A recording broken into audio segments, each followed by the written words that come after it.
കഴിഞ്ഞ 12-ാം തീയതി മുതൽ 16-ാം തീയതി വരെ മണിപ്പൂരിൻ്റെ വിവിധ ജില്ലകളിലും പ്രാന്തപ്രദേശങ്ങളിലും കലാപ മേഖലകളിലും നേരിട്ട് സന്ദർശനം നടത്തുകയും അവിടെ ഉണ്ടായിക്കൊണ്ടിരിക്കുന്ന പ്രതിസന്ധികളെ, പ്രശ്നങ്ങളെ വിലയിരുത്തുകയും അതിന് കാരണങ്ങൾ എന്തൊക്കെയാണെന്ന് ശരിയായൊരു പഠനം നടത്തുകയും തുടർന്ന് ഇതിനെങ്ങനെയാണ് പരിഹാരം കണ്ടെത്താൻ കഴിയുക എന്നുള്ളത് അതിലെ നേതാക്കന്മാരുമായിട്ട് സംസാരിക്കുകയും ചെയ്തതിൻ്റെ അടിസ്ഥാനത്തിലാണ്.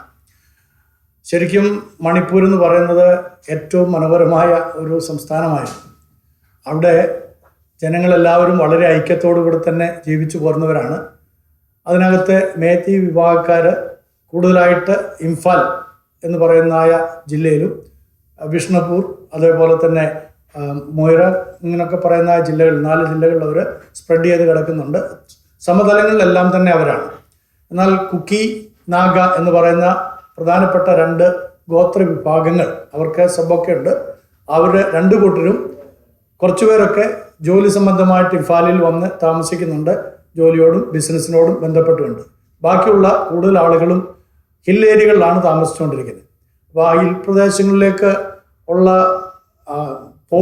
പോക്കെന്ന് പറയുന്നത് നമുക്ക് വളരെ ബുദ്ധിമുട്ടുള്ളതാണെങ്കിലും ഞങ്ങൾ ആ പ്രദേശങ്ങളിലൊക്കെ പോയി ശരിക്കും അവിടെ ഉണ്ടായ പ്രശ്നങ്ങൾ മെയ് 3-ാം തീയതി വൈകിട്ട് മുതൽ ആരംഭിച്ചാണെന്നുള്ളത് നിങ്ങൾക്കൊക്കെ അറിയാമല്ലോ. നിങ്ങളൊക്കെ പ്രത്യേകിച്ച് നിങ്ങൾ വളരെ വളരെ കൃത്യമായി അതൊക്കെ റിപ്പോർട്ട് ചെയ്തിരുന്നു.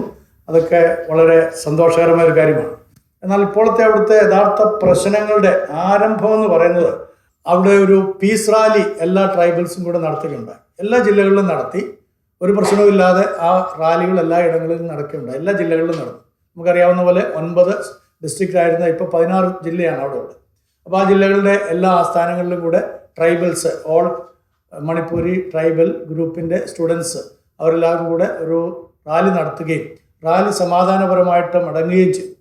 എന്നാൽ അത് ബിഷ്ണുപൂർ എന്ന് പറയുന്ന സ്ഥലത്ത് ഉള്ളതായ ആളുകൾ, മേത്തി വിഭാഗത്തിൽപ്പെട്ട ആളുകൾ, കുക്കീസിൻ്റെ അവർ ഏറ്റവും അധികം അഭിമാനത്തോടുകൂടി ഓർക്കുന്ന ഒരു ആംഗ്ലോ കുക്കി വാർ എന്ന് പറയുന്നത് നമ്മുടെ ചരിത്ര ഗ്രന്ഥങ്ങളിലൊന്നും തന്നെ കാണാനില്ല. ഞാനത് പല ചരിത്ര പുസ്തകങ്ങളും, പ്രത്യേകിച്ച് പ്രൊഫസർ മജുംദാറിൻ്റെ പുസ്തകത്തിൽ അഡ്വാൻസ്ഡ് ഹിസ്റ്ററി ഓഫ് ഇന്ത്യയിലൊക്കെ പരിശോധിച്ചെങ്കിലും അത് കാണാൻ കഴിഞ്ഞില്ല. പക്ഷെ അവർ പറയുന്നു അങ്ങനത്തെ ഒരു യുദ്ധം നടന്നിരുന്നു. 1917 മുതൽ 19 വരെയുള്ള സമയത്തൊരു 2 വർഷത്തെ വാർ അവിടെ നടന്നിരുന്നു. അത് കുക്കീസാണ് അതിനകത്ത് നേതൃത്വം കൊടുത്തതെന്നും ബ്രിട്ടീഷുകാർക്കെതിരെ അവർ യുദ്ധം ചെയ്തിരുന്നു എന്നും പറയുന്നു. അപ്പോൾ അതിൻ്റെ ഒരു മെമ്മോറിയൽ, ഒരു മോണുമെൻ്റ് അവിടെ ഉണ്ടായിരുന്നു, വലിയൊരു സ്തംഭവും അതേപോലെ തന്നെ ഗേറ്റും. ആ സ്ഥലത്താണ് മേത്തികൾ വന്ന് ആക്രമണം അഴിച്ചുവിട്ടത്. അതേ സമയം തന്നെ, അതേ മൂവ്മെൻറ്റിൽ തന്നെ, അതായത് ആ ആക്രമണം അവിടെ നടക്കുന്ന അതേ സമയത്ത് കുക്കീസ് പാർക്കുന്നതായിട്ടുള്ള ഇംഫാൽ താഴ്വരയിലുള്ള സ്ഥലങ്ങളിൽ വളരെ പ്രശ്നങ്ങൾ ഉണ്ടാകുകയുണ്ടായി. പറഞ്ഞു കഴിഞ്ഞാൽ അതൊരു ആസൂത്രിതമായിട്ട് നടന്ന ഒരു പരിപാടിയായിരുന്നു. ഞങ്ങളത് പല ആളുകളോടും, നാഗാസാണ് അവിടെ നിഷ്പക്ഷമായിട്ട് നിൽക്കുന്നത്, നാഗാസിന് 2 കൂട്ടരോടും ഒരു പ്രശ്നവുമില്ലാതെ വളരെ സൗഹാർദ്ദപരമായിട്ടാണ് അവർ ജീവിക്കുന്നത്. അപ്പോൾ അവിടുത്തെ ലീഡേഴ്സ്, നാഗാ ലീഡേഴ്സുമായിട്ടും ഞങ്ങൾ സംസാരിച്ചു. മേത്തീസിൻ്റെ അടുക്കലും അതുപോലെ കുക്കീസിൻ്റെ അടുക്കലും പാർക്കുന്നതായിട്ടുള്ള നാഗാസുമായിട്ട് ഞങ്ങൾ ഇതിനെക്കുറിച്ച് വളരെ ചർച്ച ചെയ്തു. ആ നാഗാസാണ് ഞങ്ങളെ പല സ്ഥലങ്ങളിലേക്ക് കൊണ്ടുപോയത്. നാഗാസിന് എവിടെ വേണമെങ്കിലും യാത്ര ചെയ്യുന്നതിന് പ്രശ്നമൊന്നുമില്ല. എന്നാൽ കുക്കീസിൻ്റെ ആരെങ്കിലും മേത്തികളുടെ ഇടയിലേക്ക് ചെന്ന് പെട്ട് കഴിഞ്ഞാൽ അത് അവരെ അപ്പോൾ തന്നെ വെട്ടിക്കൊല്ലുന്ന ഒരു സമ്പ്രദായമാണ്. തിരിച്ചും അങ്ങനെ തന്നെയാണ്. അപ്പോൾ ആ വിധത്തിൽ 2 കൂട്ടരും ഭയങ്കര ഭീതിദായകമായിട്ടുള്ള പ്രവർത്തനങ്ങളിലേക്ക് ഏർപ്പെടുകയും പ്രത്യേകിച്ച് 36 മണിക്കൂറിനുള്ളിൽ 251 ചർച്ചസും 6 ഇൻസ്റ്റിറ്റ്യൂഷനും അടക്കം 257 ക്രിസ്ത്യൻ സ്ഥാപനങ്ങൾ നശിപ്പിക്കപ്പെട്ടു, ഇംഫാലിൽ മാത്രമായിട്ട്. അതുകൂടാതെ ഈ കുക്കികൾ പാർത്തതായിട്ടുള്ള ഹിൽ ഏരിയകളിലേക്ക് 500, 600, 700 ആളുകൾ ഒരു പടയായിട്ട് ചെന്ന്, വണ്ടികളിലും മറ്റുമായിട്ട് ചെന്ന് അവിടെ പെട്രോൾ ഒഴിച്ച് അവരുടെ ഗ്രാമങ്ങൾ മുഴുവനായിട്ട് കത്തിച്ചു കളഞ്ഞു. കൊച്ചു കുഞ്ഞുങ്ങളും, വേറൊരു വാക്കിൽ പറഞ്ഞു കഴിഞ്ഞാൽ ഒരു പശുവിനെ പോലും അവർ സ്പെയർ ചെയ്തില്ല. പശുവിനെ പോലും അവർ ചുട്ടുകരിച്ചു എന്നുള്ളതാണ്. അപ്പം ഇത്ര ഭീതിദായകമായിട്ടുള്ള കാഴ്ചകൾ ഞങ്ങൾ ആ പ്രദേശങ്ങൾ കാണുകയും അവരുടെ നിലവിളികൾ ഞങ്ങൾ നേരിട്ട് കേൾക്കുകയും ചെയ്തു. ഇപ്പോഴും അത് അടങ്ങിയിട്ടില്ല എന്നുള്ളതാണ് ഏറ്റവും സങ്കടകരമായ കാര്യം. അപ്പം ഇതിൻ്റെ കാരണം എന്താണ്? സാധാരണ നമ്മൾ പറയും പൊളിറ്റിക്കൽ റീസൺസ് ആണ് എന്നൊക്കെ. ഇതിനകത്തെ പൊളിറ്റിക്സിനേക്കാളും വേറെ ചില തലങ്ങൾ കൂടെ ഞങ്ങൾക്ക് മനസ്സിലാക്കാനായിട്ട് സാധിച്ചിട്ടുണ്ട്. അതിനകത്ത് പ്രധാനമായ കാരണം ഇതൊരു വർഗീയമായിട്ടുള്ള ലഹള തന്നെയായിരുന്നു. വർഗീയമായിട്ടുള്ള ഒരു ഇൻസർജൻസിയാണ് അവിടെ നടന്നിട്ടുള്ളത്, കലാപമാണ് അവിടെ സംഭവിച്ചിട്ടുള്ളത്. അതിനകത്ത് 3 എക്കണോമിക്കൽ റീസൺസും കൂടെ ഞങ്ങൾക്ക് മനസ്സിലാക്കാനായിട്ട് സാധിച്ചിട്ടുണ്ട്. അതിനകത്ത് ഒന്നാമത്തേത്, മലനിരകളിൽ ഒളിഞ്ഞു കിടക്കുന്നതായിട്ടുള്ള എണ്ണ നിക്ഷേപം. നിങ്ങൾ വളരെ കൗതുകമുള്ള പത്രപ്രവർത്തകരാണെന്നുള്ള എനിക്കറിയാം. 2003 അവിടെ സർവേ നടത്തിയിരുന്നു. 2003 എണ്ണ കമ്പനികൾ 7ഓളം എണ്ണ കമ്പനികൾ മണിപ്പൂരിൽ സർവേ നടത്തിയിട്ട് മലനിരകളിൽ അവിടെ ഇഷ്ടം പോലെ എണ്ണയുണ്ടെന്നും ഇന്ത്യക്ക് വെളിയിലേക്ക് അയക്കത്തക്കവണ്ണം അത്രമാത്രം എണ്ണ ഖനനം നടത്താൻ സാധിക്കുമെന്നുള്ള ഒരു പഠനം അവിടെ നടത്തപ്പെടുകയുണ്ടായി. അപ്പോൾ അന്ന് മുതൽ തന്നെ ആ പ്രദേശങ്ങളെ എൻക്രോച്ച് ചെയ്യാനായിട്ട് ചില ആളുകൾ വളരെ ബോധപൂർവം ശ്രമിച്ചുകൊണ്ടിരുന്നു. ആരൊക്കെയാണെന്നുള്ളത് നിങ്ങൾക്ക് വിട്ടുതരികയാണ്. രണ്ടാമത്തേത്, ധാതു ലവണങ്ങൾ അവിടെ സുലഭമായിട്ടുണ്ട്, ധാരാളമായിട്ട് ധാതു ലവണങ്ങൾ ഉണ്ട് എന്നുള്ള ഒരു പഠനം അവിടെ നടത്തപ്പെട്ടിട്ടുണ്ട്. അതുപോലെ തന്നെ അവിടുത്തെ വജ്രശേഖരം, ആ പ്രദേശങ്ങളിലെ വജ്രശേഖരം ആ പ്രദേശങ്ങളുണ്ട് എന്നുള്ളതും കണ്ടെത്തിയിട്ടുണ്ട്. അപ്പോൾ ഈ 3 കാര്യങ്ങളാണ് എക്കണോമിക്കൽ റീസൺസുമായിട്ട് നമുക്ക് ബന്ധപ്പെടുത്തി പറയാനായിട്ടുള്ളത്. അപ്പോൾ അതിന് വേണ്ടിയിട്ടുള്ള ഒരു ആസൂത്രിതമായിട്ടുള്ള നീക്കമാണ് നടന്നിട്ടുള്ളത്. ഇപ്പം നമുക്കറിയാവുന്ന പോലെ അവിടുത്തെ ബഹുമാനപ്പെട്ട മുഖ്യമന്ത്രി അദ്ദേഹം വളരെ ഇനാക്റ്റീവാണ് എന്ന് നമുക്ക് തോന്നും. പക്ഷേ അദ്ദേഹം വളരെ പ്രോ ആക്റ്റീവാണ്. ആർക്ക്? മേത്തികൾക്ക് വേണ്ടിയിട്ട് അദ്ദേഹം വളരെ കൃത്യമായിട്ടുള്ള എല്ലാ നിർദ്ദേശങ്ങളും നൽകി കൊടുക്കുകയും അദ്ദേഹം തന്നെ ആ ഇൻസർജൻസിക്ക് നേതൃത്വം കൊടുക്കുകയും ചെയ്യുന്നു എന്നുള്ളത് വളരെ കൃത്യമായിട്ട് പറയേണ്ടതാണ്. 2 പ്രധാനപ്പെട്ട ഗ്രൂപ്പുകളാണ് ഈ അരമ്പായി തെങ്കോൾ എന്ന് പറയുന്നതും മേത്തി ല്യൂപ്പുൻ എന്ന് പറയുന്നതായിട്ടുള്ള 2 പ്രധാനപ്പെട്ട ഗ്രൂപ്പുകളാണ് മേത്തീസിൻ്റെ ഇടയിലുള്ളത്.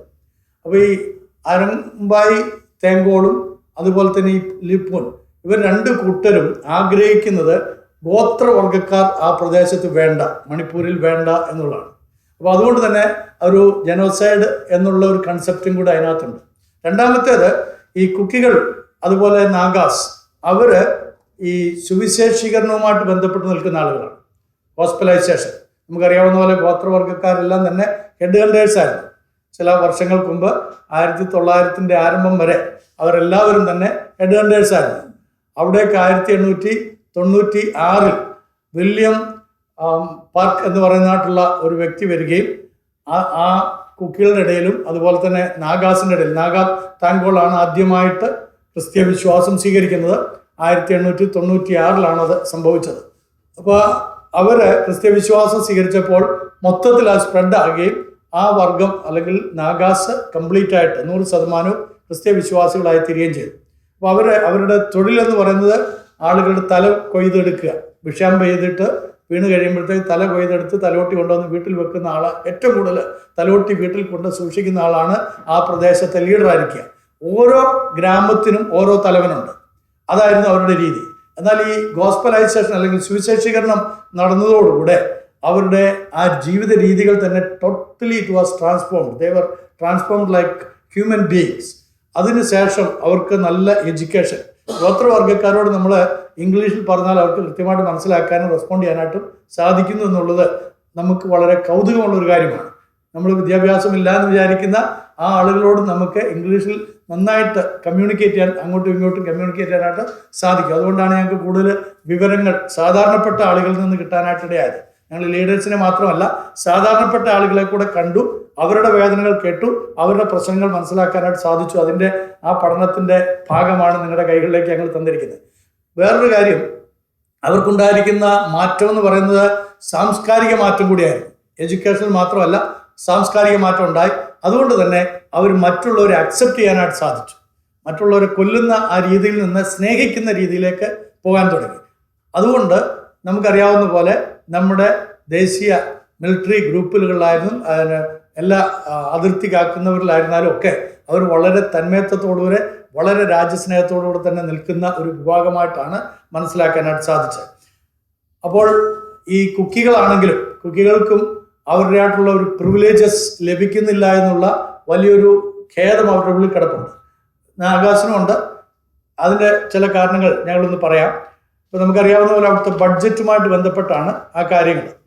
അവിടുത്തെ ബഡ്ജറ്റ്, കഴിഞ്ഞ ചില വർഷങ്ങളുടെ ബഡ്ജറ്റ് നമ്മൾ നോക്കിയാൽ മേത്തീസിൻ്റെ ഇടയിലേക്ക് സർക്കാർ കൊടുത്തതായിട്ടുള്ള ബഡ്ജറ്റ് എന്ന് പറയുന്നത് 2017-18 വർഷത്തിൽ മൊത്തം ബഡ്ജറ്റ് എന്ന് പറയുന്നത് 5000 കോടിയായിരുന്നു. 5000 കോടി രൂപയായിരുന്നു മൊത്തം ബഡ്ജറ്റ്. അതിൽ 4832 കോടി രൂപ മേത്തി വിഭാഗത്തിൻ്റെ ഭൂപ്രദേശങ്ങളിലേക്ക് മാത്രമായിട്ടാണ് സർക്കാർ ചെലവഴിച്ചത്. ബാക്കി 40% വരുന്ന കുക്കി, നാഗ വിഭാഗത്തിന് ഹിൽ ഏരിയകളിലേക്ക് വെറും 108 കോടി രൂപയാണ് ചെലവഴിച്ചത്. നിങ്ങളൊന്ന് ചിന്തിച്ച് നോക്കിയേ, അവിടുത്തെ ആ അന്തരം കണ്ടോ? 108 കോടി രൂപ മാത്രമാണ് ഹിൽ ഏരിയയിൽ പാർക്കുന്ന ആളുകളുടെ ആവശ്യങ്ങൾക്ക് വേണ്ടി ചെലവഴിച്ചിരിക്കുന്നത്. രണ്ടാമത്തെ ബഡ്ജറ്റ് എന്ന് പറഞ്ഞാൽ 18-19 2018-19 490 കോടി രൂപയിൽ മേത്തി വിഭാഗം പാർക്കുന്നതായിട്ടുള്ള സ്ഥലങ്ങളിൽ കൊടുത്തിരിക്കുന്നത് 4,750 കോടി രൂപയാണ്. 4,750 കോടി രൂപയാണ്. ഹിൽ ഏരിയകളിൽ പാർക്കുന്നവർക്ക് വെറും 150 കോടി രൂപയാണ് കൊടുത്തിരിക്കുന്നത്. അതേപോലെ ഈ കഴിഞ്ഞ ബഡ്ജറ്റിൽ 7000 കോടി രൂപ നീക്കിയിരിപ്പ് നടത്തിയതിൽ അതിനകത്ത് 6959 കോടി രൂപ മേത്തി വിഭാഗം പാർക്കുന്ന ദേശങ്ങളിലേക്ക് കൊടുക്കുകയും ഹിൽ ഏരിയകളിലേക്ക് വെറും 41 കോടി രൂപയാണ് നീക്കിയിരിപ്പ് നടത്തിയത്. അപ്പം നിങ്ങൾക്ക് മനസ്സിലായല്ലോ അവിടുത്തെ ഭരണത്തിൻ്റെ പ്രത്യേകത. ഇപ്പം നടന്നുകൊണ്ടിരിക്കുന്ന കാര്യമാണ്. അപ്പം ഇതിനകത്ത് ഇങ്ങനൊരു കലാപം, ഇൻസർജൻസി ഉണ്ടായ സമയത്ത് ഇത് വേറൊരു സംസ്ഥാനത്തായിരുന്നു, സൗത്ത് ഇന്ത്യയിലെ ഒരു സംസ്ഥാനത്തായിരുന്നെങ്കിൽ ഞങ്ങളുടെ ചോദ്യം ഇത്രയേ ഉള്ളൂ: എന്തായിരിക്കും സെൻട്രൽ ഗവൺമെൻറ് ചെയ്യുക? നിങ്ങൾ തന്നെ ഉത്തരം പറ. എന്തായിരിക്കും ചെയ്യുക? അവിടെ ഏത് ലോ ആയിരിക്കും ഇംപ്ലിമെൻ്റ് ചെയ്യുക? എങ്ങനെയായിരിക്കും അവരോട് പെരുമാറുക? എന്നാൽ ഇതുവരെ ഇരട്ട എഞ്ചിനുള്ളതായിട്ടുള്ള ആ സർക്കാർ എടുക്കേണ്ടുന്നതായ ഒരു നടപടിയും അവിടെ എടുത്തില്ല എന്നുള്ളത് ഏറ്റവും ഖേദകരമായ ഒരു കാര്യമാണ്. ഇത് പ്രശ്നം രൂക്ഷമായിക്കൊണ്ടിരിക്കുകയാണ്. ഇത് പെട്ടെന്ന് തന്നെ സോൾവ് ചെയ്യുന്നൊരു പ്രശ്നമല്ല. ഞങ്ങൾ അതിനുവേണ്ടി വളരെ പരിശ്രമിച്ചു ഇത് പരിഹരിക്കാനായിട്ട്. 2 കൂട്ടരെ നേതാക്കന്മാരെ കണ്ട് ഞങ്ങൾ 2 കൂട്ടരുമായിട്ട് സംസാരിച്ചു, MLA-മായിട്ട് ഫോണിൽ സംസാരിച്ചു. അപ്പം അവരൊക്കെ ഞങ്ങളോട് ആവശ്യപ്പെടുന്ന ഒരൊറ്റ കാര്യമേ ഉള്ളൂ: സെൻട്രൽ ഗവൺമെൻറ് ഇമ്മീഡിയറ്റ് ആയിട്ട് ഇതിനകത്ത് ഇൻ്റർഫിയർ ചെയ്യുകയും ഇതിന് പരിഹാരം കണ്ടെത്തുകയും വേണം. അവർക്ക് സ്റ്റേറ്റ് ഗവൺമെൻറ്റിൽ യാതൊരു പ്രതീക്ഷയുമില്ല. ഇത് പറയുന്നത് മേത്തി വിഭാഗത്തിലെ നല്ല പങ്കാളികളാണ്. മേത്തി വിഭാഗം ഇപ്പോൾ അവിടെ 3 ഗ്രൂപ്പായിട്ട് മാറുകയും നിങ്ങളൊക്കെ അറിഞ്ഞിരിക്കുന്ന പോലെ അവിടുത്തെ MP-യുടെ വീട് കത്തിക്കുകയും അതുപോലെ MLA-യുടെ വീട് കത്തിക്കുകയൊക്കെ ചെയ്ത സംഭവം നിങ്ങൾ കണ്ടു കഴിക്കും. ഞങ്ങൾ പോയി മടങ്ങി വരുന്ന സമയത്ത്, ഞങ്ങൾ പോകുന്ന സമയത്ത് ഞങ്ങൾക്ക് ഭയങ്കര ഇൻസ്പെക്ഷനും കാര്യങ്ങളൊക്കെ ഉണ്ടായിരുന്നു. കുഴപ്പമില്ലാതെ ഞങ്ങൾ ചുർച്ചാമ്പൂർ എന്ന് പറയുന്ന സ്ഥലത്താണ് ഏറ്റവും അഫക്റ്റഡ് ആയിട്ടുള്ള ആളുകളുള്ളത്. അവിടേക്ക് ഞങ്ങൾ പോയി. കുക്കി മേഖലയാണത്. ആദ്യം ഞങ്ങൾ മേത്തികളുടെ ഇടയിലാണ് പോയത്. മേത്തി വിഭാഗക്കാർ സഫർ ചെയ്യുന്നതായിട്ടുള്ള ആളുകൾ, അവർക്ക് ചെയ്യാവുന്ന സഹായങ്ങളെല്ലാം ഞങ്ങൾ ചെയ്തു. അതിനുശേഷം ഞങ്ങൾ കുക്കീസിനെ കാണാനായിട്ട് പോകുമ്പോൾ, നാഗാസാണ് ഞങ്ങളെ കൊണ്ടുപോകുന്നത്. ഞങ്ങളുടെ കൂട്ടത്തിൽ ആ സമയത്ത് നമ്മുടെ ബഹുമാനരായിട്ടുള്ള MP-മാർ 2 പേരും ഉണ്ടായിരുന്നു. ഡീൻ കുര്യാക്കോസും അതുപോലെ ശ്രീ IB യുടനും അവർ അവിടെ ഞങ്ങളോടൊപ്പം ആ ഒരു സന്ദർശനത്തിന് ഉണ്ടായിരുന്നു. ഞങ്ങൾ ഒരുമിച്ചായിരുന്നു പോയത്. അവിടുത്തെ ആർച്ച് ബിഷപ്പും പാറ്റ്നയിലെ ആർച്ച് ബിഷപ്പും ഒക്കെ ഞങ്ങളുടെ കൂടെ ഉണ്ടായിരുന്നു. അപ്പോൾ ഞങ്ങൾ ഡോൺ ബോസ്കോ സ്കൂളിലേക്കാണ് പോയത്. അവിടെ ആയിരക്കണക്കിന് ആളുകൾ വന്ന് അഭയം പ്രാപിച്ചിരിക്കുകയാണ്. അവിടെ ഈ ഇംഫാൽ താഴ്വരയിൽ മെഡിക്കൽ കോളേജുകളുണ്ട്, സ്കൂളുകളുണ്ട്, യൂണിവേഴ്സിറ്റികളുണ്ട്, എല്ലാ ഓഫീസുകളും അവിടെയാണ്. എന്നാൽ ഈ മൊത്തത്തിലുള്ള 90% ഇവർ പറയാറുള്ള, സാധാരണഗതിയിൽ പറയാറുള്ള ആ 90% പ്രദേശത്തേക്ക് ആകെ ഒരു മെഡിക്കൽ കോളേജാണുള്ളത്. അതിന് 2 വർഷമായിട്ടുള്ളൂ വന്നിട്ട്. ആ മെഡിക്കൽ കോളേജിൽ വെടിയേറ്റ് കിടക്കുന്ന വളരെ ക്രിട്ടിക്കലായിട്ടുള്ള ആളുകളെയൊക്കെ നേരിട്ട് ഞങ്ങൾക്ക് കാണാനായിട്ടും ഈ കലാപവുമായിട്ട് ബന്ധപ്പെട്ട് മുറിവേറ്റവരെയും വെടിയേറ്റ് കിടക്കുന്നവരെയും അതുപോലെ ഗർഭചിത്രം സംഭവിച്ചായിട്ടുള്ള ആളുകളെയൊക്കെ ഞങ്ങൾക്ക് നേരിട്ട് കാണുവാനും അവരെ ആശ്വസിപ്പിക്കുക എന്ന് പറഞ്ഞു കഴിഞ്ഞാൽ ഞങ്ങൾക്ക് ജസ്റ്റ് പ്രാർത്ഥിക്കാനാണ് സാധിക്കുക. വേറെ എന്ത് പറയാൻ പറ്റും? എല്ലാം നഷ്ടപ്പെട്ടവരാണ്. മക്കളെ നഷ്ടപ്പെട്ടവർ, ഭാര്യയെ നഷ്ടപ്പെട്ടവർ, അതുപോലെ അപ്പനെ നഷ്ടപ്പെട്ടവർ, ഇങ്ങനെയൊക്കെയുള്ള ആളുകളാണ്. ഒരു ഗ്രാമത്തിലേക്ക് അവർ ചെന്ന് കഴിഞ്ഞാൽ ആദ്യം ചെയ്യുന്നത് അവിടെ മുഴുവനും കത്തിക്കുക എന്നുള്ളത്, പെട്രോൾ ഒഴിക്കുക, കത്തിക്കുക, വീടുകൾ മൊത്തം കത്തിക്കുക. അപ്പം എന്തെങ്കിലും ആരെങ്കിലും കിട്ടുകയാണെങ്കിൽ അവരെ എടുത്തുകൊണ്ട് ഓടി രക്ഷപ്പെടാവുന്നവർ, ശക്തിയുള്ളവർ ഓടി രക്ഷപ്പെടുക, ബാക്കിയുള്ളവരെല്ലാം തന്നെ ആ തീയിലകപ്പെട്ട് ചാകുക, ആരും രക്ഷപ്പെടാനായിട്ട് സമ്മതിക്കാതിരിക്കുക എന്നുള്ള ഒരു നയമാണ് അവിടെ നടന്നുകൊണ്ടിരിക്കുന്നത്. അപ്പോൾ അങ്ങനെയുള്ള പ്രദേശത്ത് ചുച്ചാൻപൂരിൽ ഞങ്ങൾ പോവുകയും അവിടെ അവരെ കണ്ട് അവരെ കുറച്ചും കൂടെ ജീവിക്കാനുള്ള ഒരു മോട്ടിവേഷനൊക്കെ കൊടുക്കുകയൊക്കെ ചെയ്തു. കുട്ടികളുടെയൊക്കെ മുഖത്ത് നോക്കുമ്പോൾ നമുക്ക് വളരെ ഒരു വേദനയാണ്, സങ്കടമാണ്. അവരുടെ കണ്ണുകളിൽ നിന്ന് ഉണ്ടാകുന്ന ഒരു വിലാപത്തിൻ്റെ ഒരു ദുഃഖാർത്ഥമായിട്ടുള്ള ഒരു നോട്ടമുണ്ടല്ലോ, നമ്മുടെ ചങ്കിനെ ഭേദിക്കുന്ന നോട്ടങ്ങൾ, സങ്കടത്തിൻ്റെ നോട്ടങ്ങൾ, അതൊക്കെയാണ് ഞങ്ങൾ കണ്ടത്. ഞങ്ങൾ കുറേ ഇൻ്റർവ്യൂ എടുത്തിട്ടുണ്ട്, നിങ്ങൾക്ക് ആവശ്യമാണെങ്കിൽ തരാം. അതിനകത്ത് ഒരു പെൺകുട്ടി, ഡിഗ്രി കഴിഞ്ഞ ഒരു പെൺകുട്ടി, അവൾ 80 കുട്ടികളെ ഒരു സ്കൂളിൽ, ഒരു ഗ്രാമത്തിൽ പഠിപ്പിച്ചുകൊണ്ടിരിക്കുകയായിരുന്നു.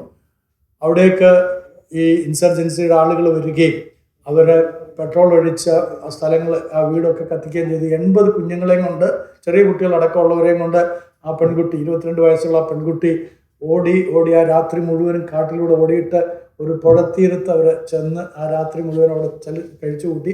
പിറ്റേന്ന് അവിടെ ട്രക്ക് വന്ന് ഇവരെ കൊണ്ടുപോയി. അത് വേറൊരു സ്ഥലത്താണ്, വേറൊരു ജില്ലയിലാണ്. ഞങ്ങളവിടെ പോയി അവരെ നേരടിയായി കണ്ടു. ബർമ്മ ബോർഡറുമായിട്ട് ബന്ധപ്പെട്ട് കിടക്കുന്ന ഒരു ഏരിയയിലാണ്. അവിടെയൊക്കെ ചെന്ന് കഴിയുമ്പോൾ അവരുടെയൊക്കെ ആ ജീവിതം, 200 വീട്ടുകാരുണ്ടായിരുന്നതാണ്. അപ്പൻ അമ്മ എവിടെയാണെന്ന് അറിയാതെ അതുങ്ങളൊക്കെ വിഷമിക്കുന്ന സാഹചര്യങ്ങൾ. അവിടെ ഇൻ്റർനെറ്റ് ഇല്ലാന്ന് നമുക്കറിയാം, ഒരു ഫെസിലിറ്റീസും ഇല്ല. നിങ്ങൾ അതിശയിച്ചേക്കും, നമ്മളെ ഇവിടെ കേരളത്തിൽ നിന്ന് പോകുന്നവർ വാട്സാപ്പും ഫേസ്ബുക്കും കാണാതെ ഒരാഴ്ച കഴിയുക എന്ന് പറഞ്ഞാൽ, അപ്പോൾ ഞങ്ങൾ അത്രയും കഴിഞ്ഞെങ്കിൽ ഞങ്ങൾ ചെല്ലുമ്പോൾ 40 ദിവസമായിട്ട് യാതൊരു വിധത്തിലുള്ള ഇതേപോലുള്ള ഫെസിലിറ്റീസും ഇല്ലാതെ ആ ജനങ്ങൾ കഴിയുന്ന ഒരു കാഴ്ച കാണാനിടയായി. അത് കഴിഞ്ഞതിന് ശേഷം ഞങ്ങൾ കുക്കി ലീഡേഴ്സുമായിട്ടും സംസാരിച്ചു, മേത്തി ലീഡേഴ്സുമായിട്ടും നാഗ ലീഡേഴ്സുമായിട്ടും ഇതെങ്ങനെ നമുക്ക് amicably how can we settle down this affairs എന്നുള്ളത് നമ്മൾ ചോദിക്കുകയുണ്ടായി. അപ്പം അതിന് വീണ്ടും തുടർ ചർച്ചകൾക്ക് വേണ്ടിയിട്ട് അവർ ഞങ്ങളെ ക്ഷണിച്ചിട്ടുണ്ട്. ഞങ്ങൾ വീണ്ടും അവിടെ പോകാനായിട്ട് ആഗ്രഹിക്കുന്നു. അത് നമ്മുടെ സംസ്ഥാനം എന്ന് പറഞ്ഞു കഴിഞ്ഞാൽ നമ്മുടെ രാജ്യത്തിൻ്റെ ഒരു ഭാഗമാണ്, നമ്മുടെ സഹോദരങ്ങളാണ്. അവിടെ ജാതി മത വർഗ വർണ്ണ വ്യത്യാസത്തിനനുസരിച്ച് ഉപരിയായിട്ട് നമ്മളെല്ലാവരും ഇന്ത്യക്കാരാണെന്നുള്ള ആ ഒരു ബോധ്യം നമുക്ക് ഉണ്ടാകേണ്ടത് അനിവാര്യമാണ്. അതുകൊണ്ട് എല്ലാവരുടെയും പ്രത്യേകമായ ശ്രദ്ധ അവിടെ ആവശ്യമാണ്. 2 കാര്യങ്ങൾ കൂടെ പറഞ്ഞിട്ട് അവസാനിപ്പിക്കുക. അതെങ്ങനെയാണ് നമുക്ക് പരിഹരിക്കാനായിട്ട് സാധിക്കുക? How can we settle down the matters of their?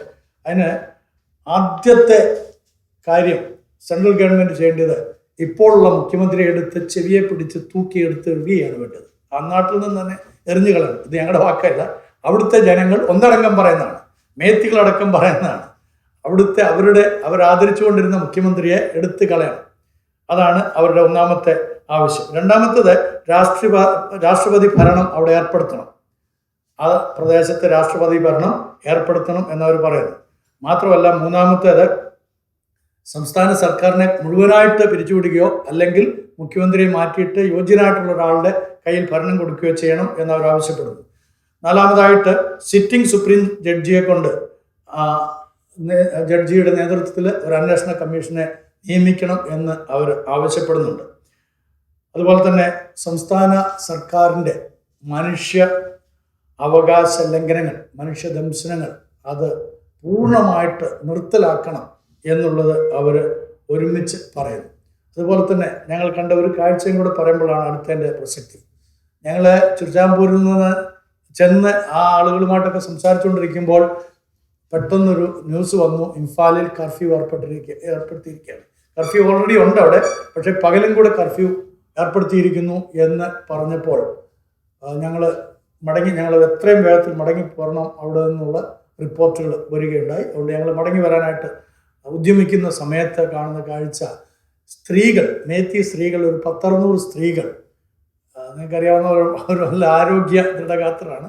എല്ലാവരുടെയും കയ്യിൽ വടിയുണ്ട്, വയർലെസ്സും ഉണ്ട്. വടിയുമുണ്ട്, വയർലെസ്സും ഉണ്ട്. അവരെ ട്രക്കുകളിൽ കൊണ്ടുവന്ന് ഓരോ സ്റ്റേഷനിൽ കൊണ്ടുവന്ന് ഇറക്കിയിട്ട്, റോഡുകളിൽ കൊണ്ട് ഇറക്കിയിട്ട് വലിയ നമ്മുടെ ജപ്പാൻ കുടിവെള്ള പദ്ധതിയുടെയൊക്കെ വലിയ ടാങ്കുകളുണ്ടല്ലോ, അതേപോലത്തെ ടാങ്കുകൾ വലിച്ചിട്ട് റോഡ് മുഴുവൻ ബ്ലോക്കാക്കുക. അതുപോലെ വലിയ തടികൾ, ബർമയിൽ നിന്ന് 2 പേര് പിടിച്ചാൽ എത്താത്ത തരത്തിലുള്ള തടികൾ, വണ്ണം, അത്രമാത്രം വണ്ണമുള്ള തടികൾ കൊണ്ടുവന്ന് റോഡിൽ ക്രോസിംഗ് ആയിട്ട് ഇട്ടിട്ട് നമുക്ക് പോരാൻ കഴിയാതെ ഞങ്ങൾ വേറെ ഗ്രാമത്തിലൂടെ പോരുമ്പോഴും 2 കാര്യങ്ങൾ ശ്രദ്ധിക്കണം. ഒന്ന്, കുക്കികളുടെ ഗ്രാമത്തിലൂടെ പോകാൻ പറ്റുകയില്ല. 2 മേത്തികളുടെ ഗ്രാമത്തിലൂടെയും പോകാൻ പറ്റില്ല. നാഗാസിൻ്റെ ഗ്രാമത്തിൽ കൂടെ മാത്രമേ വളരെ ഇടുങ്ങിയ ഹൈവേ ഒക്കെ നല്ലതാണെങ്കിലും ഉൾപ്രദേശങ്ങളിലേക്ക് വന്നു കഴിഞ്ഞാൽ നമുക്ക് നടന്നു പോകാൻ പോലും വളരെ ബുദ്ധിമുട്ടുള്ള റോഡുകളാണ്. അങ്ങനെയുള്ള സ്ഥലങ്ങളിലൂടെ ഞങ്ങൾ ഒരുപാട് യാത്ര ചെയ്തിട്ടാണ് ഞങ്ങൾ താമസിക്കുന്ന സ്ഥലത്തേക്ക് മടങ്ങിയെത്താൻ ഇടയായത്.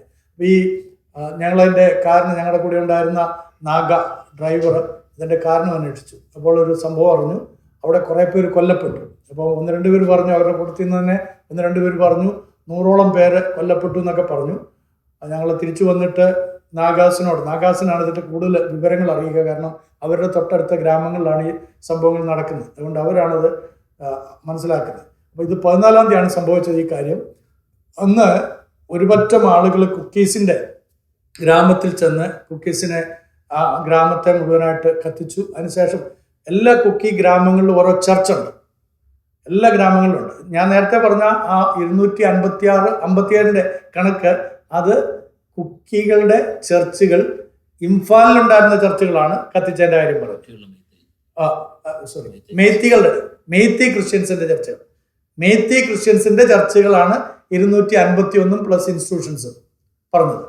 എന്നാൽ കുക്കികളുടെ ചർച്ചിൽ എത്ര ഗ്രാമങ്ങൾ കത്തിച്ചോ അത്രയും ഗ്രാമങ്ങളിലുള്ള ചർച്ചുകളും കത്തിച്ചു, നശിപ്പിച്ചു, ഡിസ്മാൻഡിൽ ചെയ്തു എന്നുള്ളതാണ് സത്യം. ഞങ്ങൾ അങ്ങനത്തെ പല ചർച്ചകളും പോയി കാണാൻ ഇടയായി. വളരെ ഖേദകരമാണ്. ഈ കുക്കികൾക്കും നാഗാസിനും അവർക്ക് ഈ ചർച്ചുമായിട്ട്, ഞാൻ പറഞ്ഞല്ലോ, അവരുടെ രൂപാന്തരം സംഭവിച്ച, അവർക്ക് മാറ്റം ഉണ്ടാക്കി കൊടുത്ത ചർച്ചാണെന്ന് അവർ വിശ്വസിക്കുന്നുണ്ട്. ചർച്ചെല്ലാം വളരെ വളരെ മനോഹരമായിട്ടുള്ള കെട്ടിടമായിരിക്കും. അവിടെ എല്ലാ സൗകര്യങ്ങളും ഉണ്ടായിരിക്കും. അവിടെയാണ് സ്കൂളുമായിട്ടൊക്കെ ബന്ധപ്പെട്ടുള്ള കാര്യങ്ങൾ, അവരുടെ ആലോചന മീറ്റിങ്ങുകളൊക്കെ നടക്കുന്നത്. അപ്പോൾ ഈ കുക്കികളുടെ ഗ്രാമം കത്തിച്ചതിന് ശേഷം ഈ മേത്തികൾ ഇതിനകത്തേക്ക് ഈ ചർച്ചിൽ വന്നു വിജയം ആഘോഷിക്കുന്ന സമയത്ത് അവർ കൊണ്ടുവന്ന ബോംബ് അവർ മദ്യപിച്ച്, രാത്രിയിലാണ് മദ്യപിച്ച് കളിച്ച കൂടുതൽ അവരുടെ കയ്യിൽ നിന്ന് തന്നെ ബോംബ് അവർ എറിഞ്ഞ് കളിച്ചു. ആ ജനം മുഴുവൻ അതിനകത്തുണ്ടായിരുന്ന എല്ലാവരും കൊല്ലപ്പെട്ടു.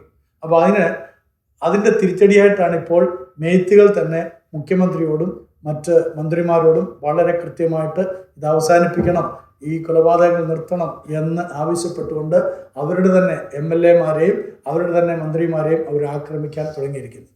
ഇത്രയും കാര്യങ്ങളാണ് ഞങ്ങൾക്ക് പറയാനുള്ളത്. ബാക്കിയുള്ള നിങ്ങൾ ചോദിച്ചു കഴിഞ്ഞാൽ ബാക്കിയുള്ളത്.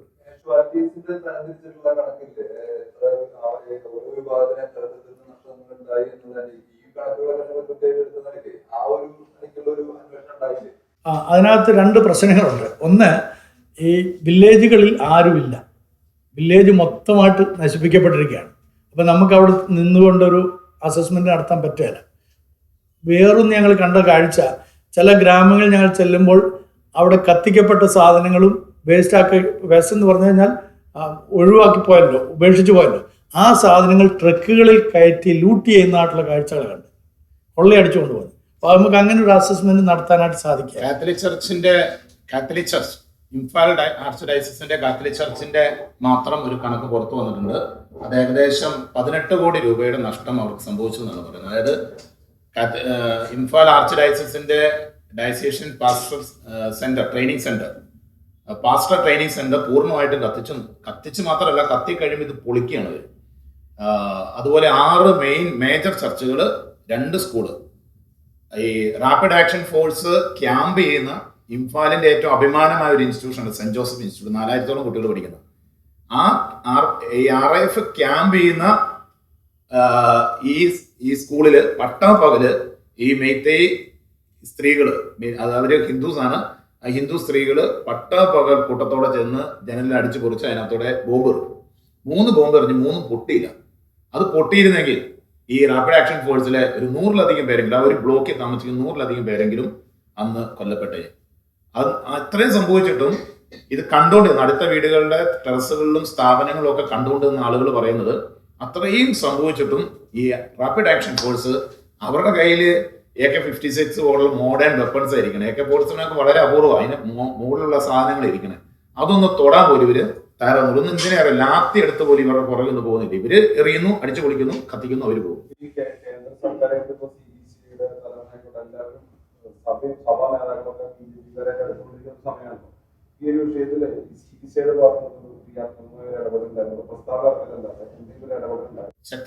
ശക്തമായ രീതിയിൽ ഇടപെട്ടു. പ്രൈം മിനിസ്റ്ററെ കാണാൻ വേണ്ടിയിട്ട് പല പ്രാവശ്യം അപേക്ഷ കൊടുത്തിട്ട് നടന്നിട്ടില്ല എന്നാണ് നമ്മൾ മനസ്സിലാക്കുന്നത്. പല പ്രാവശ്യം അത് ഈ കേരള ദേശീയ പ്രതിപക്ഷ പാർട്ടിയുടെ നേതാക്കന്മാരും അതോടൊപ്പം തന്നെ CBCയുടെ റെപ്രസെന്റേറ്റീവ്സും പ്രൈം മിനിസ്റ്ററെ കാണാൻ വേണ്ടി ടൈം ചോദിച്ചിട്ട് അദ്ദേഹം ഇതുവരെ ഒരക്ഷരം മിണ്ടിയിട്ടില്ല എന്ന് മാത്രം നിങ്ങൾക്ക് അറിയില്ല. നിങ്ങൾ എല്ലാം അറിയാം, ഒരക്ഷരം മിണ്ടിയിട്ടില്ല. അതെ അതെ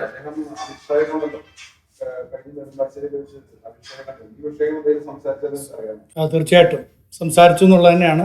വളരെ കൃത്യമായിട്ട് അഭിമന്യ താഴത്തെ പിതാവ് ഈ കാര്യത്തെക്കുറിച്ച് അമിത്ഷാജിയോട് പറഞ്ഞു.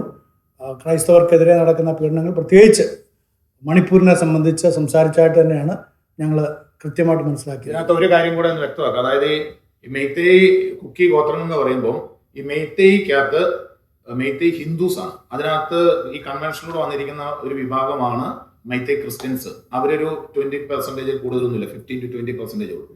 അതേസമയം കുക്കികൾ അല്ലെങ്കിൽ മറ്റ് ട്രൈബൽ ഈ 90% ഇതിന്റെ ഭൂപ്രകൃതി വരുന്ന ബാക്കി ജനവിഭാഗം മുഴുവൻ ക്രിസ്ത്യൻസ് ആണ്. അപ്പൊ ഈ ആക്രമിച്ച് കൊല്ലപ്പെടുന്ന മുഴുവൻ ഇതിനകത്ത് നമ്മൾ മനസ്സിലാക്കേണ്ട ഒറ്റ സർക്കാർ സ്ഥാപനങ്ങൾ ആക്രമിക്കപ്പെട്ടിട്ടില്ല. നമ്മുടെ ഇവിടെ ഒരു പ്രശ്നം ഉണ്ടായി കഴിഞ്ഞാൽ ആദ്യം സർക്കാർ ബസ്സിനോട്ടോ സർക്കാർ സ്ഥാപനങ്ങളൊക്കെ കല്ലെറിയാം. ഒറ്റ ഗവൺമെന്റ് ഇൻസ്റ്റിറ്റ്യൂഷനോ ഗവൺമെന്റ് സ്ഥാപനങ്ങളോ ഒരു കല്ല് പോലും എറിയപ്പെട്ടിട്ടില്ല. രണ്ട്, ഈ മെയ്തേയ് ഹിന്ദുസിൻ്റെതായിട്ടുള്ള ഒരു സ്ഥാപനങ്ങളോ ഒരു അമ്പലങ്ങളോ ക്ഷേത്രങ്ങളോ തകർക്കപ്പെട്ടിട്ടില്ല. അവരുടെ വീടുകൾ പോയിട്ടില്ല, അവരുടെ കോളനികൾ തകർക്കപ്പെട്ടില്ല.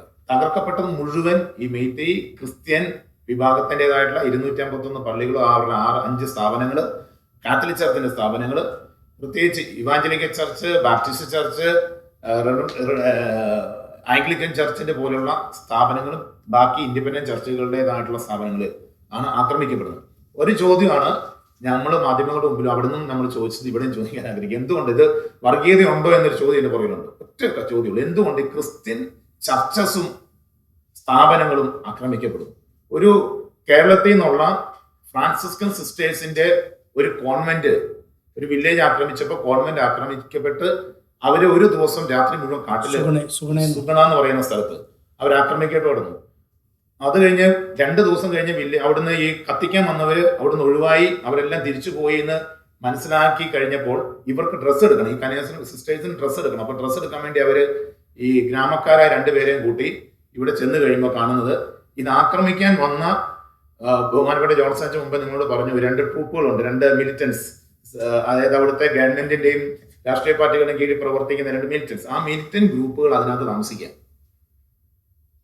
എന്നിട്ട് ഇവർ കയ്യേക്കാലം പിടിച്ചു കഴിഞ്ഞപ്പോൾ അവരുടെ അത്യാവശ്യം ഡ്രസ്സ് മാത്രം, ക്ലോത്ത് മാത്രം എടുക്കാൻ സമ്മതിച്ചു. 2-3 ബാഗുകളായിട്ട് അവിടെ ഉണ്ടായിരുന്ന അംഗങ്ങളുടെ ഡ്രസ്സ് എടുത്തുകൊണ്ട് ഇവര് അവിടുന്ന് രക്ഷപ്പെട്ടു. അവരിപ്പോ ഇംഫാൽ സിറ്റിയിൽ അവരുടെ ഹൗസ് താമസിക്കുക.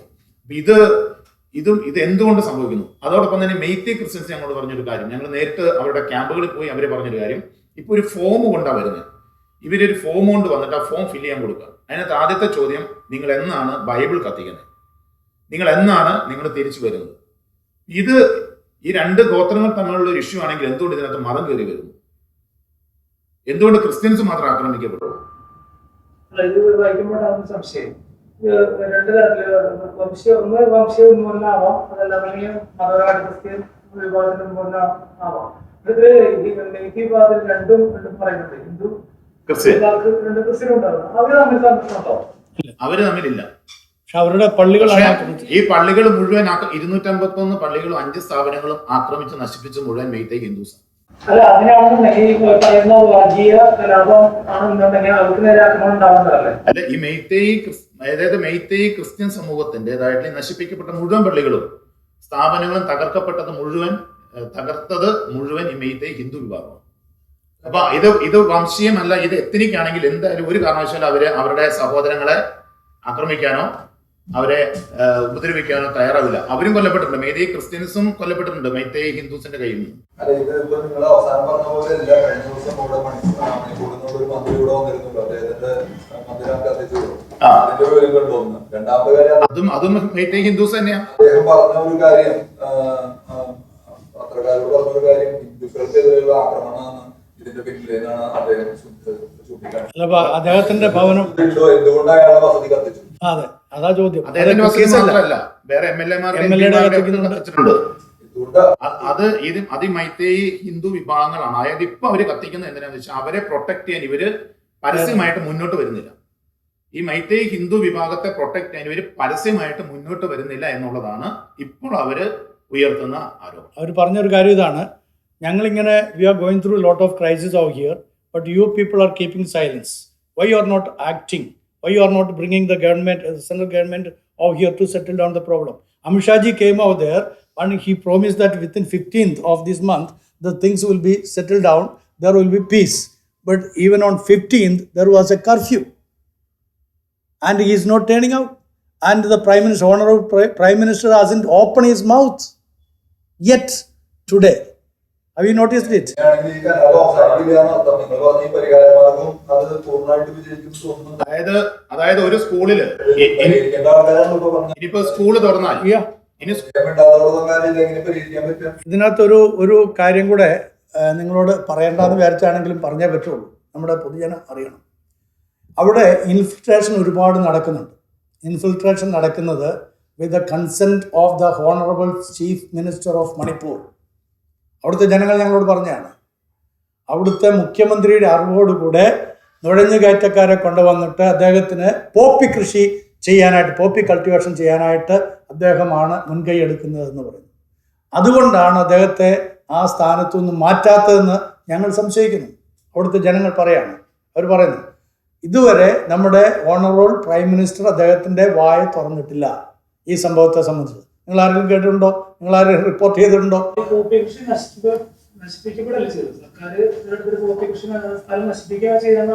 അവിടുത്തെ കൃഷി സമ്പ്രദായത്തെ കുറിച്ച് മനസ്സിലാകാത്തതുകൊണ്ടാണ് നമ്മൾ അങ്ങനത്തെ റിപ്പോർട്ടുകൾ വീഴുന്നത്. അവിടെ ഫയർ കൾട്ടിവേഷൻ ആണ് കൂടുതൽ നടക്കുന്നത്. ഫയർ കൾട്ടിവേഷൻ എന്ന് പറയുന്നത് ഓരോ മലയിൽ 12 വർഷത്തിലൊരിക്കൽ 12 മാസത്തിലൊരിക്കൽ ആ മല കത്തിച്ചിട്ട് അവിടെ കൃഷി ചെയ്യും. ഒരു 12 മാസത്തേക്കാണ് ആ കൃഷി. അത് കഴിഞ്ഞിട്ട് പിന്നെ അവിടെ നിന്നും ചെയ്യല, അടുത്ത മലയിലേക്ക് പോകും. ഈ നശിപ്പിക്കപ്പെടുന്നു എന്ന് പറയുന്നത് അവിടുത്തെ ലോക്കൽ ആളുകൾ കൃഷി ചെയ്യുന്ന ഇടം അവർ തന്നെ കൃഷി എടുത്തതിന് ശേഷം, വിളവെടുത്തതിന് ശേഷം കത്തിച്ച് കളയുന്നതാണ്. അതാണ് ഇവിടെ നമ്മൾക്ക് പോപ്പി കൾട്ടിവേഷനായിട്ട് പറയുന്നത്. ഞങ്ങൾ ആ കാര്യങ്ങളെക്കുറിച്ച് ഇതൊക്കെ നമ്മളും കേട്ടിട്ടാണല്ലോ പോയത്. അപ്പോൾ ഞങ്ങൾ ഇതിനെക്കുറിച്ച് വളരെ ജിജ്ഞാസാപൂർവ്വം അവരോട് ചോദിക്കുകയും അങ്ങനെയുള്ള സ്ഥലങ്ങളിൽ പോയി നേരടിയായി അവരുടെ കൾട്ടിവേഷൻ കാണുകയും ചെയ്തു. അവരുടെ മലകൾ, അവർ കൾട്ടിവേഷൻ ചെയ്യുന്ന രീതികൾ, അതൊക്കെ ഞങ്ങൾ മനസ്സിലാക്കാനായിട്ട് സാധിച്ചു. അതിനകത്ത് ഏറ്റവും കൂടുതൽ അവര് ഇങ്ങനെയുള്ള ഈ ഡ്രഗ് പ്ലാന്റേഴ്സ് അവർ സഹായം തേടിയിരുന്നു കുക്കീസിന്റെ അടുത്തുനിന്ന്. അപ്പൊ ഈ മിഷണറിമാരുടെ പ്രവർത്തനങ്ങളും അവരുടെ വിദ്യാഭ്യാസവും അവരുടെ സാംസ്കാരികമായ അവരുടെ വികസനവും അവരെ അതിൽ നിന്ന് മാറ്റിയിട്ട് അവരെല്ലാം ഇപ്പൊ പച്ചക്കറി, നമ്മുടെ ക്യാബേജ്, ചോളം, ഇതുപോലെയുള്ള നെല്ല്, വലിയ ചെരുവിൽ പോലും നമുക്ക് ചിന്തിക്കാൻ പറ്റാത്ത വലിയ മലഞ്ചെരുവിൽ പോലും അവര് നെല്ല് വിതറി നെല്ല് കൃഷി ചെയ്യുക. അപ്പൊ ആ കൃഷി രീതിയിലേക്ക് വന്നു കഴിഞ്ഞപ്പം ഈ താഴെ ഈ പോപ്പി കഞ്ച വിൽപ്പനയുമായിട്ട് ബന്ധപ്പെട്ട് ജീവിച്ചുകൊണ്ടിരുന്ന വലിയൊരു വിഭാഗത്തെ അത് ബാധിച്ചു. അപ്പൊ അവർക്ക് ഇപ്പൊ പണി ചെയ്യാൻ ആളെ കിട്ടുന്നില്ല. നാഗാസാണ് ഇതിനെ ടോട്ടലി എതിർപ്പാണ്. ഇങ്ങനെയുള്ള ഈ കഞ്ച പോപ്പി കൃഷിക്ക് അവർ ഭയങ്കര എതിരാണ്. താഴെയുള്ള ബിസിനസ്സുകാരെ സംബന്ധിച്ചിട്ട് ഇതുകൊണ്ട് ജീവിക്കുന്നവർ ഇപ്പം അതങ്ങ് നിന്നു. ഈ കൊച്ചു മണിപ്പൂരിൽ ഏകദേശം 1,30,000-ഓളം യുവാക്കന്മാര് ഡ്രഗ് റീഹാബിലിറ്റേഷൻ സെന്ററുകളിലുണ്ട്. അത്രയും ഭീകരമാണ് അവിടുത്തെ അവസ്ഥ. 1,30,000-ഓളം യൂത്ത് ഡ്രഗ് അഡിക്റ്റഡ് ആയിട്ട് റീഹാബിലിറ്റേഷൻ സെന്ററുകളിൽ ആ കൊച്ചു മണിപ്പൂരിൽ നമ്മൾ ആലോചിക്കണം. നമ്മുടെ ഇംഫാൽ എന്ന് പറയുന്ന സിറ്റിയെ ടോട്ടൽ മണിപ്പൂരിന്റെ 10% ഉള്ളൂ. ആ 10%-നകത്തോടെ വിവിധ റീഹാബിലിറ്റേഷൻ സെന്ററുകളിലും ഹോസ്പിറ്റലുകളും ഒക്കെ ആയിട്ട് 1,30,000-ഓളം യൂത്ത് ചെയ്യുന്നു എന്ന് പറയുമ്പോൾ മണിപ്പൂരിന്റെ യൂത്തിന്റെ അവസ്ഥ എന്താണെന്ന്. ഈ ബിസിനസ്, ഈ കൃഷി നടത്താൻ ഇപ്പോൾ ഈ കുക്കികൾ തയ്യാറാവുന്നില്ല. എന്നാൽ ഇവര് താഴെ നിന്നുള്ളവരെ കൃഷി ഈ കഞ്ചയും പോപ്പിയും ചെയ്യാൻ അങ്ങോട്ട് കയറ്റുന്നുമില്ല. ഇതും ഇതിന്റെ അടിസ്ഥാന കാരണങ്ങളുമാണ്. ഇതൊരു വലിയ മാഫിയയുടെ വലിയൊരു ബന്ധമാണ്. ഇപ്പൊ ഞങ്ങൾ പറഞ്ഞല്ലോ, അതായത് ഒരു സ്കൂളില്, എല്ലാ സ്കൂളിലും കുക്കികളും മൈത്തേകളും ഒക്കെ വളരെ സന്തോഷത്തോടെ ജീവിച്ചുകൊണ്ടിരുന്നു. ഇനി ഒരു കാരണവശാലും ഇപ്പോഴത്തെ ഒരു അവസ്ഥയിൽ ഒരു സ്കൂളില് ഈ പറയുന്ന നാഗാസും കുക്കീസും ഈ മൈത്തേസും ഒന്നും ഒന്നിച്ചിരുന്ന് പഠിക്കാൻ പറ്റാത്ത ഒരു സാഹചര്യം, ഒരു ഹോസ്പിറ്റലിൽ ഒന്നിച്ച് ട്രീറ്റ്മെന്റ് നേടാൻ പറ്റാത്ത ഒരു സാഹചര്യം, ഒരു ഓഫീസിൽ ഒന്നിച്ച് പോയി ഒരു കാര്യം നേടാൻ പറ്റാത്ത അവസ്ഥയിലേക്ക് പരസ്പരം കാണാൻ പറ്റില്ല. അപ്പൊ ഞങ്ങള് ഈ ബാഗ് ഞങ്ങൾക്ക് ഒരു കുക്കി ലീഡേഴ്സ് ഞങ്ങൾ അവിടെ ചെന്ന് കഴിഞ്ഞപ്പോൾ ഞങ്ങൾക്ക് ഗിഫ്റ്റ് ആയിട്ട് തന്നതാ. അവര് സ്വീകരിക്കാൻ തന്നതാ. നമ്മൾ മാല ഇടുന്ന പോലെ തന്നതാ. അപ്പൊ അവര് എന്നിട്ട് പോരാൻ നേരത്തെ ഞങ്ങളോട് പറഞ്ഞു, ഇത് നിങ്ങൾ പുറത്തിറക്കരുത്, മണിപ്പൂരിൽ നിന്ന് പോകുമ്പോൾ ഇറക്കാവുള്ളൂ. അപ്പൊ ഞങ്ങൾക്ക് മനസ്സിലായില്ല. ഞങ്ങൾ ചോദിച്ചു എന്താന്ന് ചോദിച്ചു കഴിഞ്ഞാൽ പറഞ്ഞു, അത് മെയ്ത്തേക്കാർ ഇതുകൊണ്ട് കണ്ടു കഴിഞ്ഞാൽ നിങ്ങൾ കുക്കീസ് ആണെന്ന് പറഞ്ഞ് നിങ്ങൾ ശരിയാക്കും. ഒരു ആദ്യം ചോദിക്കുന്നത് നിങ്ങൾ കുക്കികളാണോ എന്നാണ്. യാത്ര ചെയ്യുമ്പോൾ ആദ്യം ചോദിക്കുന്നത് നിങ്ങൾ കുക്കികളാണോ, കുക്കികളുമായിട്ടുള്ള നിങ്ങളുടെ ബന്ധം എന്താണ്, ഇതാണ് ചോദിക്കുന്നത്. അപ്പോൾ കുക്കികളാണെന്ന് പറഞ്ഞു കഴിഞ്ഞാൽ പിന്നെ നമ്മളെ കുക്കി എന്ന് പറയുന്ന ആളെ അപ്പം തന്നെ പിടിച്ച് കണ്ടിക്കുകയാണ്. ഇപ്പൊ ഗവൺമെന്റ് ആണെങ്കിൽ പോലും അവിടെ കൃഷി ചെയ്യാൻ, ഈ മലയോരങ്ങൾ വെട്ടിത്തെളിച്ച് ഈ കഞ്ച കൃഷി ചെയ്യാനും പോപ്പി കൃഷി ചെയ്യാനും ആളില്ല. അവരുടെ മെയിൻ ഇൻകങ്ങളിലൊന്നാണ് റോഡില് NH-ന്റെ നടുവിലെ ഡിവൈഡർ പൊളിച്ചിട്ടാണ് ബ്ലോക്ക് ചെയ്തിട്ട്. എന്നിട്ടും ഗവൺമെന്റ് നോക്കൂത്തി ഒരക്ഷരം മിണ്ടുന്നില്ല. മന്ത്രിമാര് പോകുന്നുണ്ട്, അവര് 25 പട്ടാള വാഹനങ്ങളുടെ കൂടെ പോകും. അവിടുത്തെ സാധാരണ ഞാൻ എങ്ങനെ ജീവിക്കുന്ന അറിയത്തില്ല. നമുക്ക് 1 കിലോമീറ്റർ പോകണമെങ്കിൽ 3 ചെക്ക് പോസ്റ്റ് പാസ് ചെയ്യണം. 3 നമ്മൾ വണ്ടി നിർത്തി മുഴുവൻ പരിശോധിച്ച് നമ്മുടെ ID കാർഡ്, നമ്മുടെ ബോഡി പരിശോധിച്ചിട്ടാണ് കയറ്റിവിടുന്നത്. ഇത്രയും ഭീകരമായ ഒരു അവസ്ഥ. അത് നമുക്ക് മാത്രമല്ല, എല്ലാവർക്കും. പിന്നെ നമുക്ക് റിപ്പോർട്ട് ചെയ്യേണ്ട കാര്യം, എല്ലാവരുടെയും കയ്യിൽ, ഈ പറയുന്ന ആക്രമിക്കുന്ന എല്ലാവരുടെയും കയ്യിൽ വയർലെസ് സെറ്റുകളാണ്. ഒരു വണ്ടിക്ക് നമ്പർ പ്ലേറ്റ് ഇല്ല. എയർപോർട്ടിൽ കയറുന്നതിനടക്കം നമ്പർ പ്ലേറ്റ് വേണ്ട വണ്ടിക്ക്. ഇന്ത്യ എന്ന് ഓർക്കണം, ഭരണഘടനയുള്ള ഒരു രാജ്യമാണ്. നമ്പർ പ്ലേറ്റ് നിങ്ങളൊരു ഡ്രോൺ ഇട്ടൊന്ന് നിങ്ങൾക്ക് ചെക്ക് ചെയ്താൽ പോലും കിട്ടും. ഒരു 10 വണ്ടി പോയ 1 or 2 വണ്ടിക്കുണ്ടാവും നമ്പർ പ്ലേറ്റ്. പുതിയ വണ്ടികൾ പോലും നമ്പർ പ്ലേറ്റ് ഇല്ല. നമ്മുടെ ഇവിടെ ഷോറൂമിൽ നിന്ന് പുറത്തേക്ക് കിട്ടണമെങ്കിൽ നമ്പർ പ്ലേറ്റ് ഇല്ലാത്ത നാട്ടില്, അവിടെ ഇത്രയും പ്രശ്നങ്ങൾ നടക്കുന്നു. ഇതുപോലെ കലാപം നടക്കുന്ന നാട്ടിലും നമ്പർ പ്ലേറ്റ് ഇല്ല. മിലിറ്ററി വാഹനങ്ങൾക്ക് പോലും അവരുടെ അവരുടെ ഒരു കോഡ് നമ്പർ ഉണ്ടാവും, അതുപോലും ഇല്ല. പിന്നെ ഒരു പ്രത്യേകത എന്താണെന്ന് വെച്ച് കഴിഞ്ഞാൽ പെട്രോളിന് അവിടെ 102 രൂപയുള്ളൂ. ഇവിടെ നമുക്ക് 107 അല്ലേ, അവിടെ 102 പമ്പില്, പെട്രോൾ ബങ്കിൽ. പക്ഷേ പെട്രോൾ ബങ്ക് എപ്പോഴും അടച്ചിട്ടിരിക്കുക. അതുകൊണ്ട് വെളിയിൽ നിന്ന് 250 രൂപ കൊടുത്ത് വേണം നമ്മൾ ലിറ്റർ പെട്രോളിന് മേടിക്കാൻ.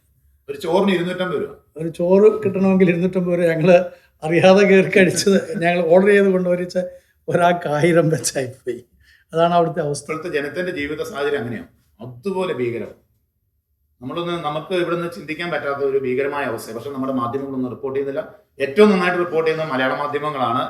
മനസ്സിലാക്കി വെച്ചിട്ട് ഞങ്ങൾ അവിടെ നിന്നും വാട്സപ്പ് ഒന്നുമില്ല, ബാങ്കുകളില്ല. നമ്മളിവിടുന്ന് പോയിട്ടൊന്ന് പൈസ വിട്ടുകയും ബാങ്ക് വേണ്ടേ. SBI മാത്രം വർക്ക് ചെയ്യും, വേറെ ഒറ്റ ബാങ്കിൽ. അവിടെ ക്യൂ ആണ്, ഭയങ്കര ക്യൂ ആണ്. തന്നെ ക്യൂ ആ, പണ്ട് നോട്ട് നിരോധനത്തിന് ക്യൂ എന്ന പോലത്തെ ക്യൂ ആ. അത് 11 മണി വരെ ഉള്ളൂ. അത് കഴിഞ്ഞ ഉടനെ കർഫ്യൂമായി. ഒന്നുമില്ല. നമ്മൾ ചിന്തിക്കുന്നതിനേക്കാളും അപ്പുറമാണ് മണിപ്പൂർ ഇപ്പോൾ. ശാന്തസുന്ദരമായിരുന്ന, സുഭിക്ഷമായിരുന്ന, മനോഹരമായിരുന്ന ഒരു സംസ്ഥാനം ഈ വിധത്തിൽ ആയതിൻ്റെ കാരണക്കാരാരാണെന്നുള്ളത് ഭരണകർത്താക്കളൊന്ന് സ്വയവിലയിരുത്തൽ നടത്തുന്നതും കൂടെ നന്നായിരിക്കുമെന്ന് അഭ്യർത്ഥിക്കുകയാണ്. ഇത് മാധ്യമങ്ങൾ പുറത്തു കൊണ്ടുവരണം. മാധ്യമങ്ങൾ ഇന്റർനാഷണൽ ശ്രദ്ധയെ കൊണ്ടുവന്ന് international human rights association, union ഒക്കെ ഇടപെട്ട് കഴിഞ്ഞാൽ ഇത് ഗവൺമെന്റ് എന്തെങ്കിലും ഒരു കാര്യം ചെയ്യുള്ളൂ. അതുകൊണ്ട് നിങ്ങളുടെ കാര്യത്തിൽ ഒരു മനുഷ്യാവകാശ സമീപനം സ്വീകരിച്ചുകൊണ്ട് നമ്മുടെ ജനത്തിന്റെ നന്മയ്ക്ക് വേണ്ടി, രാജ്യത്തിന്റെ നന്മയ്ക്ക് വേണ്ടി, രാഷ്ട്രത്തിന്റെ നന്മയ്ക്ക് വേണ്ടി, ഇല്ലെങ്കിൽ ഇത് നോർത്ത് ഈസ്റ്റിലെ അടുത്ത മിസോറാം, നാഗാലാൻഡ്, അരുണാചൽ ഇങ്ങനെ കയറി ഇങ്ങോട്ട് പോരും. വല്ലാത്തൊരവസ്ഥയാണ്. അപ്പൊ അത് അവിടെ കൊണ്ട് സ്റ്റോപ്പ് ചെയ്യണം. അവർക്ക് ആഗ്രഹമുണ്ട്, പക്ഷെ ഒരു നിവൃത്തിയിൽ ആരും ഇടപെടുന്നില്ല. മുഖ്യമന്ത്രി ഒരു തീർച്ചയായിട്ടും.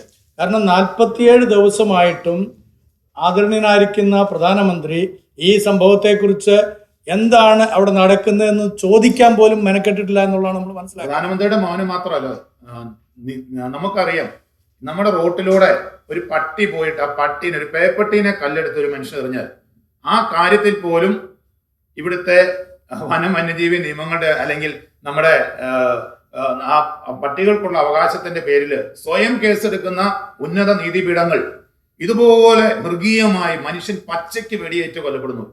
7-8 ബുള്ളറ്റുകൾ ശരീരത്തിൽ തറച്ചിട്ട് ആ പറയുന്ന ഈ 90% ഭൂമി വരുന്ന ഭൂപ്രദേശം ഒരേ ഒരു മെഡിക്കൽ കോളേജിൽ കിടക്കുന്നവരെ ഒന്ന് എയർലിഫ്റ്റ് ചെയ്ത് ഡൽഹിയിലോ തൊട്ടടുത്ത കൽക്കട്ടയ്ക്ക് എവിടെയും കൊണ്ടുപോയി ട്രീറ്റ്മെന്റ് പോലും നടത്താൻ പറ്റാതെ ദുരിതപ്പെട്ട് കിടന്ന് മരിക്കുന്ന സാഹചര്യത്തിൽ ഉന്നത നീതിപീഠങ്ങൾ പോലും പുലർത്തുന്ന മൗനം വളരെ ശോചനീയമാണ്. നമ്മുടെ കാഷ്വാലിറ്റി നമ്മൾ ഇവിടെ റിപ്പോർട്ട് ചെയ്യുന്ന പോലൊന്നുമല്ല.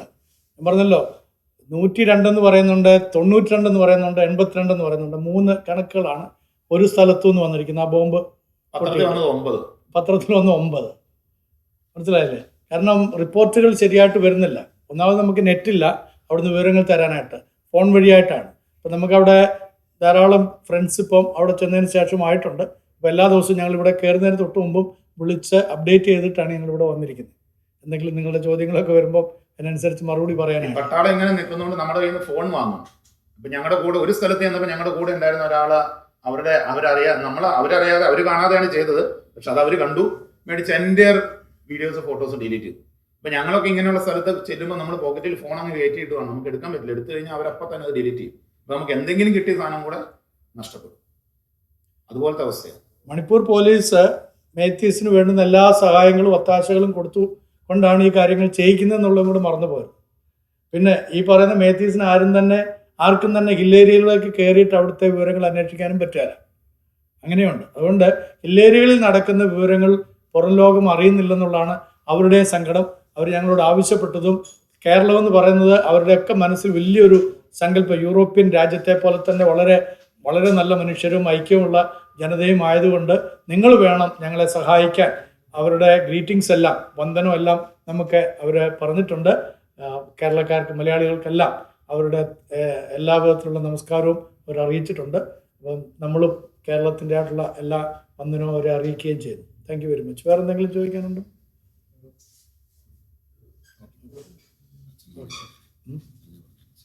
ഓക്കെ, ഇങ്ങനെ ഒരു മീറ്റിംഗ് നിങ്ങൾ ഇവിടെ ക്രമീകരിച്ച് ഞങ്ങൾക്ക് അവസരം തന്നതിന് പ്രത്യേകമായ നന്ദി അറിയിക്കുകയാണ്. നിങ്ങൾ മുഖാന്തരം ഇത് ലോകം അറിയാൻ തക്കൊണ്ട് ഇടയാകട്ടെ. തൃശ്ശൂർ പ്രസ് ക്ലബിലേക്ക് ഞാൻ നിലമ്പൂരിൽ നിന്നാണ് വരുന്നത്. ഇന്ന് രാവിലെ ട്രെയിനിൽ വന്നാണ്.